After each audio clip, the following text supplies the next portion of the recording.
Recently, I caught up with Peter Greenfield, who is the author of the Skyhawk Years, the A4 Skyhawk in Australian service, 1968 to 1984. We had a very long conversation. We talked for a few hours. So in this video, I thought I'd just introduce you to the author, and I just pulled a few excerpts from our conversation, and just encourage you to check out this book by Peter Greenfield and David Prest. Thanks for the invitation, Matthew.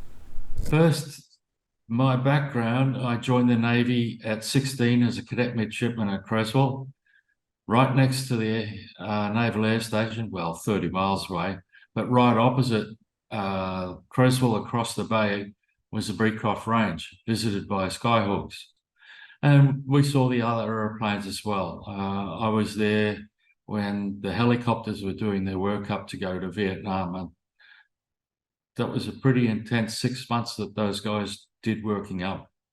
But what attracted me was the first time I saw a Navy jet was a Sea Venom that came down the hill and then flattened out and went across the bay at high speed. And I just marveled at it. And I knew what it was, but I said, where's that come from? I hadn't seen the air station.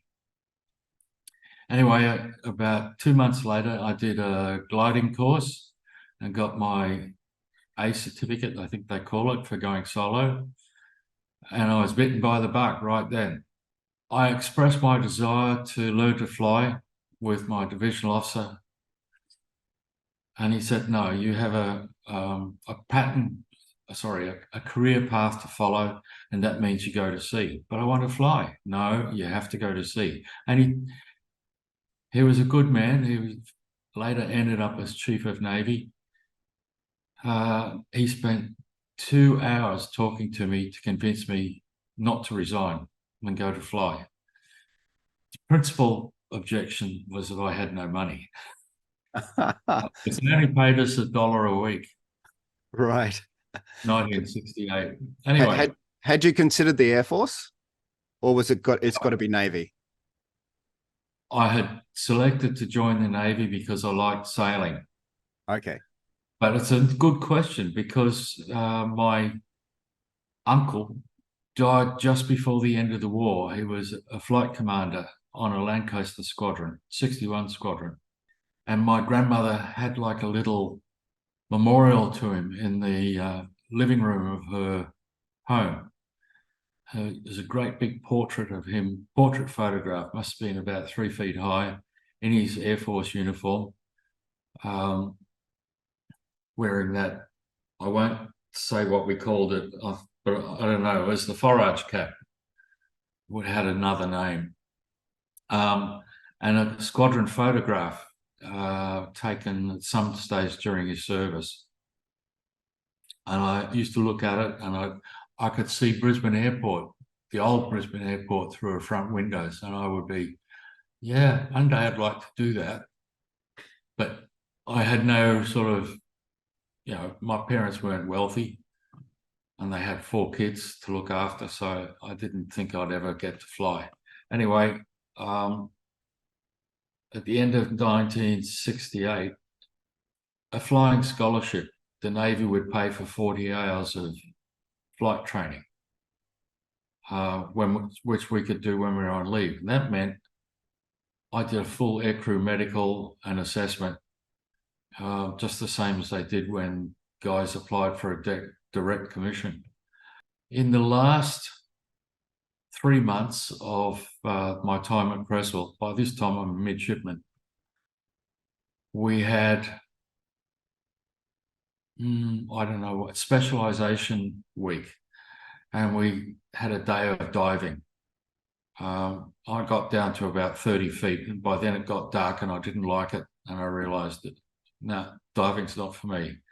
We did a day at sea on a submarine. At that stage, I thought that was the solution to all the battle problems. But the chief of the boat put me off, and a few others, I think, by doing chin-ups on the beam across the torpedo hatch in the front of the boat. And it rattled while we're on the surface. And then the boat did a deep dive to 600 feet, and he said, "Come back and look at this." And he did chin-ups and it didn't move. And I went, "I don't like this idea at all." So I went and saw Peter Briggs, who became the head of the submarine force much later. And I said, "I'm sorry, but I can't go and be on a submarine." The phone rang. I was the officer of the day, and I want to speak to Sub-Lieutenant Greenfield. "Yes, sir, this is I." And he said, "Do you still want to fly?" "Yes." "You've got a house in Melbourne?" "Yes, but it's not near Point Cook." "Oh, doesn't matter, but you still want to fly?" "Yes." "Right, you're on the next pilot's course." Woo-hoo. Oh, that's wonderful. Yeah. Yeah, that's, and then, there's all the hard work of doing a pilot's course. I'd come out of pilot's course with 210 hours, including wind yield. By the time the OFS came around about 8 months later, I had 400 hours, an additional 200. So we really flew hard. That's a lot of flying. Yep. Yeah, but it was fleet requirements flying what we called the mini Mackie OFS, which was like the introduction to combat tactics. So that by the time we got to the Skyhawk, once we'd done the actual conversion phase, we didn't really do anything new. It was just different. I finished the OFS in the end of May 77. On the end of November, we walked across the hangar to 805 Squadron, the three of us. But there was a posting notice, and we were appointed to 805 for operational flying. And I got 600 hours on the A4 over the next 3 years.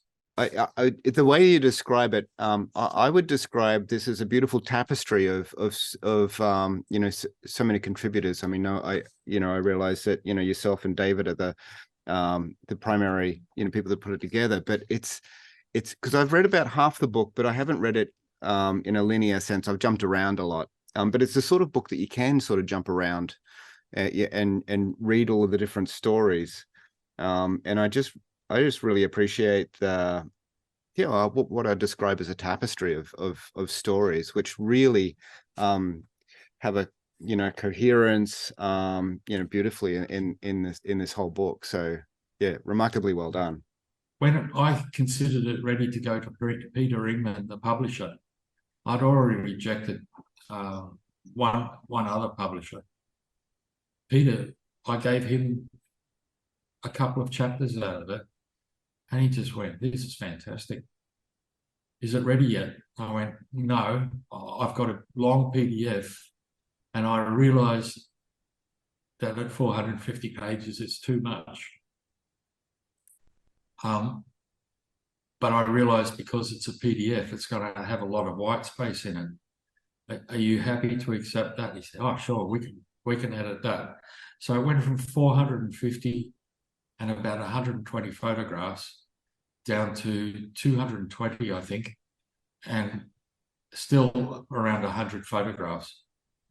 But having said that too, it's still what is within these pages is it's relatively dense in that you've packed a lot of information into the pages here.